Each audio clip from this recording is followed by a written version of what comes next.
Dear students, आप सभी को प्यार भरा नमस्कार। सबसे पहले तो आप सभी को ऑल दी बेस्ट। अगर आपका एग्ज़ाम है, अगर नहीं है, होने वाला है, तो किस तरीके से आपने तैयार करना है, वही स्ट्रेटजी मैं आप लोगों के बीच में लेकर आया हूँ।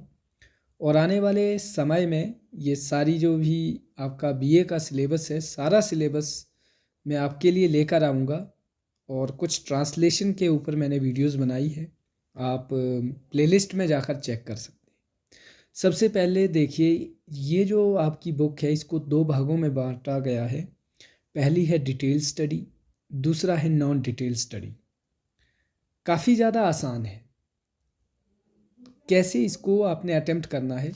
सबसे पहले देखिए, अगर आप डिलीवरेंस जो टॉप पर आपका यूनिट 1 जूठन कालू, अगर आप इन तीनों को अगर एग्ज़ाम के पर्पज़ से करते हैं, स्टोरी है, इसको आप समझ भी सकते हैं। जैसे डिलीवरेंस है प्रेमचंद के द्वारा, जूठन ऑटोबायोग्राफी है ओम प्रकाश वाल्मीकि की, कालू इस्मत चुगताई का वर्क है। ये कुल मिलाकर सारी जो है कास्ट सिस्टम पर लिखा गया है। और यहाँ से कॉम्प्रिहेंशन भी पूछा जाता है, और लॉन्ग आंसर में क्वेश्चन भी पूछा जाता है, और शॉर्ट में भी यहाँ से क्वेश्चन पूछा जाता है। अब यहाँ से फ़ायदा क्या हुआ, देखिए माय डियर फ्रेंड्स, जब आप एग्ज़ाम में बैठे हैं, आपके लिए 7 नंबर का एक कॉम्प्रिहेंशन आएगा। वो एज इट इज़ आएगा, जैसे the headmaster had pounced on my neck. ये जो रेफरेंस लिया गया है, ये लिया गया है आपका जूठन से। तो आपने उसको रेफरेंस करके कि दिस स्टोरी या this reference has been taken from Om Prakash Valmiki Joothan, आप इस तरीके से इस क्वेश्चन को अटेम्प्ट कर सकते हो। कॉम्प्रिहेंशन को समझो कि क्या हुआ था, क्या वृतांत हुआ था। और पोइम के लिए भी ऐसा ही है, जब आप पोइम का जो सेक्शन आएगा वहाँ पर भी कुछ ऐसे ही हो। अब इम्पोर्टेंट कौन सा है और कौन सा इम्पोर्टेंट नहीं है, ये बात करते हैं। वैसे मेरा मानना है, अगर आप मेजर इंग्लिश के हैं तो मेजर सब कुछ इम्पोर्टेंट है, लेकिन फिर भी एग्ज़ाम के पर्पज़ से अगर बात करोगे, अगर आपकी क्रैमिंग थोड़ी कम है तो आप 3 के साथ चलिए। जैसे डिलीवरेंस, जूठन, कालू।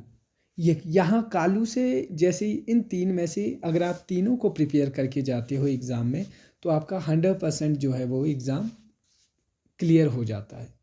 अब जैसे दूसरे यूनिट से है गर्ल, और अगर गर्ल को देखिए, prayer for my daughter, yellow fish, reincarnation of captain को। लेकिन यहाँ से सिर्फ अगर आप मेजॉरिटी 3 को पकड़ोगे, येलो फिश को यहाँ पे एलिमिनेट कर दीजिए।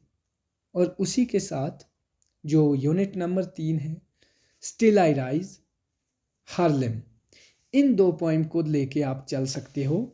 मैक्सिमम यहाँ से ही पूछा जाता है। फिर बात करते हैं नॉन डिटेल स्टडी की। यहाँ पर द डॉग ऑफ टेटवाल काफ़ी इंपॉर्टेंट है। General, your tank is very powerful, your tank is a power by Bertolt Brecht. और उसी के साथ आपकी unit number 5 toys by Roland Barthes और द ब्रांड एक्सपेंड्स, काफ़ी इंपॉर्टेंट है।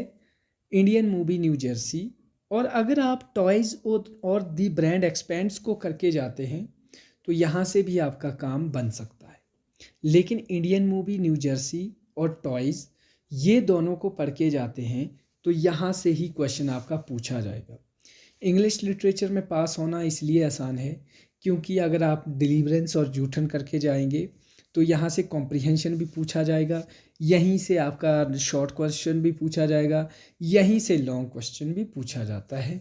वही हिसाब गर्ल पोइम से होगा, वही प्रेयर फॉर माय डॉटर से होगा, वही आपका हार्लेम से होगा, वही स्टिल आई राइज से होता है, वही नॉन डिटेल से अगर आप लास्ट के 3 पढ़ के जाते हो, यूनिट 5 से आप अगर शुरू के 2 पढ़ के जाते हो, तो आप जो है एग्ज़ाम में ना ही, मतलब कि ऐसा नहीं होगा कि आपका 70 मार्क्स का क्वेश्चन पेपर है तो आपका सिर्फ 30 मार्क्स का ही अटैम्प्ट होगा। यानी कि आपका जो और है अल्टरनेट में भी होंगे और ये भी अल्टरनेट में होंगे। मींस आपका 100% सिलेबस जो है कवर हो जाता है अगर आप इस अप्रोच से भी चलते हैं। होपफुली ये आपके लिए हेल्पफुल रहेगी।